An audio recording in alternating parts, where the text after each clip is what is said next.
22 seconds. That is exactly how long the silence lasted after Jamie Raskin placed the document on the table. 22 seconds of nothing. No response, no explanation, no denial. Just the sound of fluorescent lights humming above a room full of people who suddenly forgot how to breathe.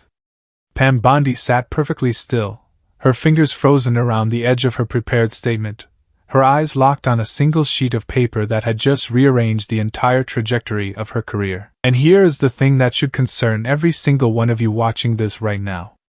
Not a single mainstream outlet ran this moment, not one. They cut away. They moved to commercial. They talked about the weather. So if you want to be the kind of person who sees what they don't want you to see, subscribe to this channel right now and turn on notifications, because what happened in that room changes everything. Let me take you back to the beginning. It was a Tuesday morning in Washington. The hearing room on the second floor was already packed 30 minutes before the session was scheduled to begin. Journalists stood 3 deep along the back wall, their cameras mounted on tripods like a row of mechanical sentinels waiting for war. Congressional staffers lined the side aisles with their leather portfolios and anxious expressions. The gallery above was full. Standing room only? Oversight hearings rarely draw this kind of attention. Most of them are procedural, dry, forgettable. But this one had been circled on every political calendar in the city for 2 weeks, because everyone knew what was coming. Everyone except, it seemed, Pam Bondi herself. She arrived at exactly 9:14, 6 minutes ahead of schedule.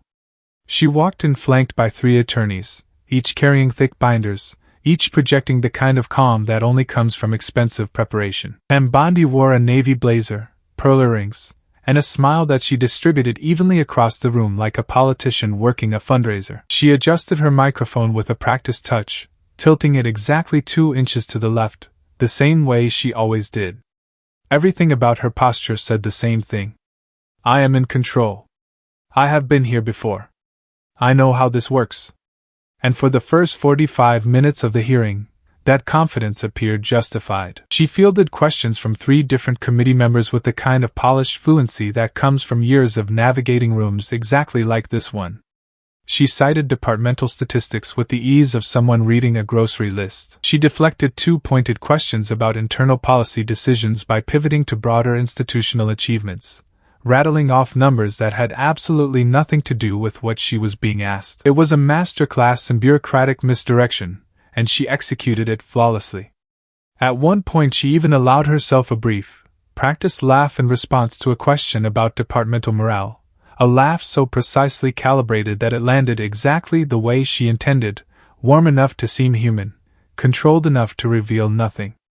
Then Jamie Raskin walked in. He had been absent for the first portion of the hearing.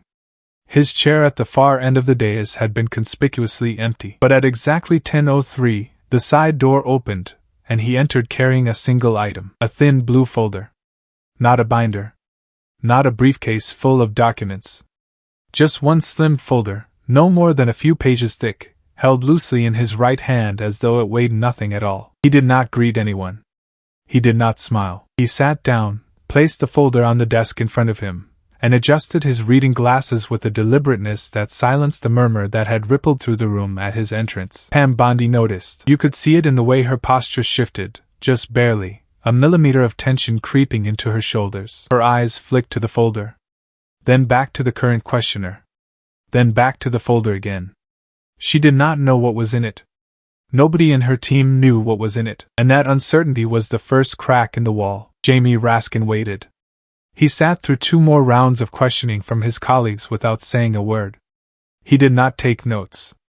He did not whisper to his staff. He simply sat with his hands folded over that blue folder, watching Pam Bondi the way a chess player watches an opponent who does not yet realize the board has already shifted. When his turn finally came, the room changed. The air got thinner. The walls felt closer. Every sound became sharper. A journalist in the back row lowered her phone and leaned forward.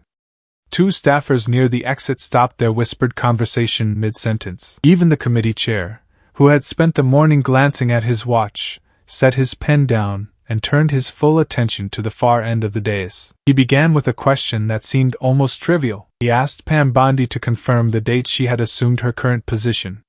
She answered without hesitation. He asked her to confirm the scope of her authority over departmental investigations during her first 90 days. She answered again, this time with a slight note of impatience. He nodded slowly. Then he opened the folder. He removed a single sheet of paper. A financial transaction record. And he read aloud a single figure. $25,000. He asked Pam Bondi if she recognized the amount. She paused. Maybe 2 seconds.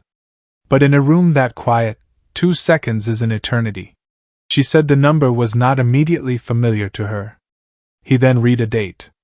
A specific date 7 years prior to her current appointment, a date that corresponded to a period when her previous office had been actively reviewing a series of fraud complaints filed by citizens in her jurisdiction.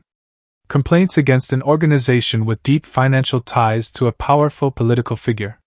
He asked her if she recalled those complaints. Pam Bondi's lead attorney leaned in and whispered something into her left ear.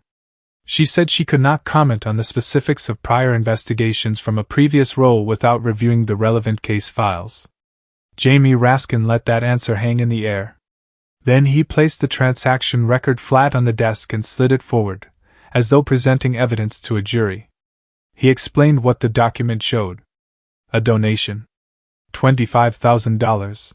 Routed through a non-profit entity and directed to a political action committee that had been established to support Pam Bondi's re-election campaign in her previous position. The donation had originated from a private charitable foundation controlled by the very same individual whose organization was under review by Pam Bondi's office at the time. He looked directly at her. Did your office decline to pursue the investigation after this donation was received? And that is when it happened. The color drained from her cheeks in a slow wave that started at her jawline and moved upward. Her lips pressed together into a thin line. Her right hand curled inward, fingernails pressing against her palm. She opened her mouth to respond, and nothing came out. Not a word. Not a syllable. The room held its breath with her. A cameraman in the press gallery slowly zoomed in, the faint mechanical whir of the lens the only sound cutting through the vacuum. 22 seconds. That is how long the silence lasted before her attorney intervened, leaning forward to state that the question involved matters outside the scope of the current hearing. But Jamie Raskin was not finished. Now I need to stop for just one moment. Because what happens next in this hearing is something that every single person in this country needs to see. And the only way that happens is if this video reaches the people it needs to reach. So right now, hit that like button and press the hype button below this video. This is not about engagement. This is not about numbers. This is about making sure that the truth does not get buried under another news cycle. If you believe that accountability matters, then make this video impossible to ignore. Jamie Raskin did not acknowledge the attorney's objection. He pulled a second document from the folder. A timeline. The timeline showed a sequence of events that, when laid out in order, formed a pattern so precise it was almost mathematical. First, the fraud complaints were filed by citizens. 147 individual complaints over a 14-month period, all targeting the same organization, all alleging the same pattern of deceptive practices. Second, Pam Bondi's office opened a preliminary review. Internal memos confirmed that career staff had recommended escalating the matter to a full investigation. Third, the $25,000 donation landed. Routed through 2 intermediary accounts before reaching the Political Action Committee. Fourth, Pam Bondi's office announced it would not be pursuing a formal investigation. No explanation was given publicly.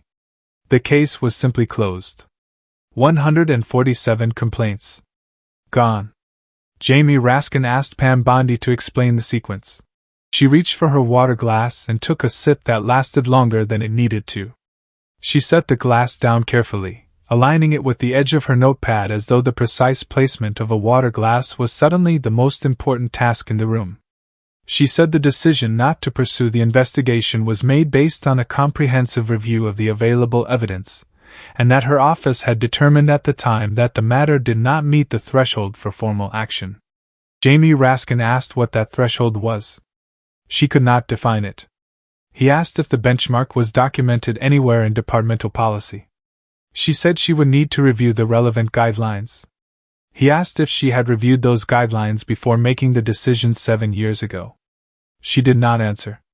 The third document came out of the folder. A single page from an internal memorandum, partially redacted but still legible in the places that mattered.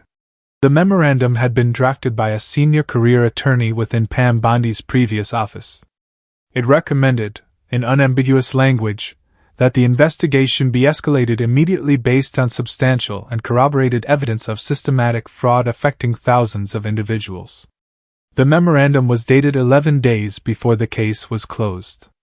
11 days. That is not a coincidence. That is a countdown. Jamie Raskin read the key line aloud. He did not editorialize. He did not raise his voice. He simply read the words and set the paper down. Pam Bondi's second attorney was now writing furiously on a legal pad. The lead attorney had his hand on Pam Bondi's forearm, a gesture that in any other context might seem supportive but in this room looked exactly like what it was. A restraint. Jamie Raskin connected the final piece. The individual who controlled the charitable foundation was later investigated by a different jurisdiction for similar fraud allegations. That investigation resulted in a substantial legal settlement and an acknowledgement of wrongdoing. He asked Pam Bondi if she believed her original decision not to investigate had been correct. Her attorney objected again. Jamie Raskin ignored the objection again. He closed the folder. Then he did something no one expected. He turned away from Pam Bondi entirely. He looked directly into the camera feed and spoke to the public. He said that the documents he had presented were a fraction of what his office had compiled. He said that additional records painted a picture far more detailed and far more troubling than what could be covered in a single hearing. He said that the American people deserved to see every page. Pam Bondi sat motionless. Her hands were flat on the table, palms down, fingers spread, as if she were trying to physically anchor herself to the surface. Her lead attorney whispered something again, but this time she did not lean in to listen. She did not even turn her head. She just stared straight ahead at a fixed point somewhere beyond the press gallery, beyond the cameras, beyond the room itself, as though she were already rehearsing the version of this story she would tell when the microphones were off.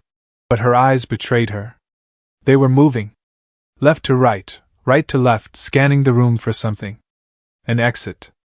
An ally. A lifeline. She found none. The committee chair called for a 15-minute recess.